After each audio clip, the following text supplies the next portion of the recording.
You're watching 7 Action News this morning on TV 20 Detroit. Well, May is National Foster Care Month, a time to encourage people to become foster parents and to celebrate those who are currently serving as foster parents. And one of them is Stacy Blaylock. You've been a foster parent now for how long? About 2.5 years. That is fantastic. And you're also working with recruitment and licensing for other future foster parents. And you're with a group called Samaritas, formerly known as Lutheran Social Services. Okay. Well, we really appreciate you being here to talk about this because I think a lot of people have misconceptions about fostering children. That doesn't mean that you're going to end up adopting them. That's correct. The goal is always reunification with foster children. It's always, we want to try to give the birth parents a chance to get their kids back if possible. So as a foster parent, you play a vital role in that because you actually can support the birth parents in that and help the kids make that transition well.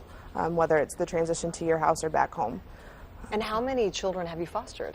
We've fostered 6 kids. You and your husband? My husband and I, yep. So we've fostered 6 children so far, ages 2 days to 4.5. Over how much time? About 2.5 years. So, okay. Yeah. And is the time that you foster a child, does it vary widely? Yes. We do respite sometimes, so those are as little as a couple days, but then we have a couple of kids that we're in the process of adopting, and we've had them for over 2 years.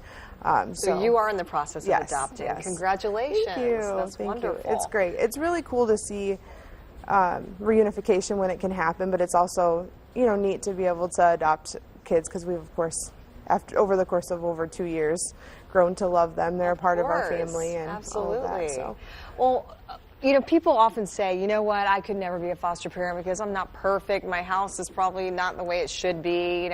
I don't have a proper playroom or whatever the excuse is. What would you tell those people?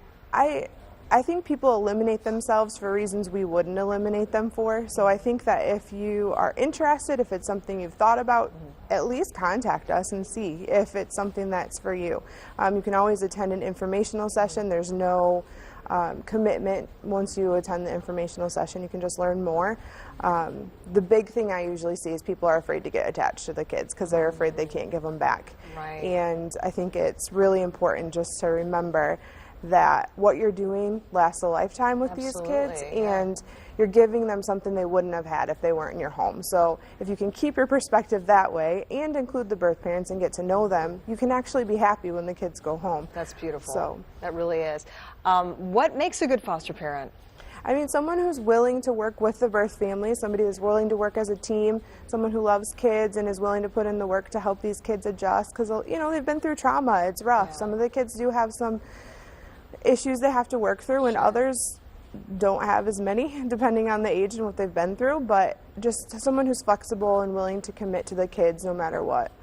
Well, I tell you what you're doing is changing lives, absolutely. And I understand really quickly the Michigan Teen Conference is coming up? Yes, it is. It's a way that we empower our teens that are in foster care, and that's coming up at Eastern on June 21st and 22nd. Fantastic. Well, I tell you what, Stacy Blaylock, thank you so much Thank you. for being here today and helping support the whole idea of fostering in our state. For more information about becoming a foster parent, you can call the number on the screen there, Samaritas, at 877-464, whoops, and I lost it because they took it down.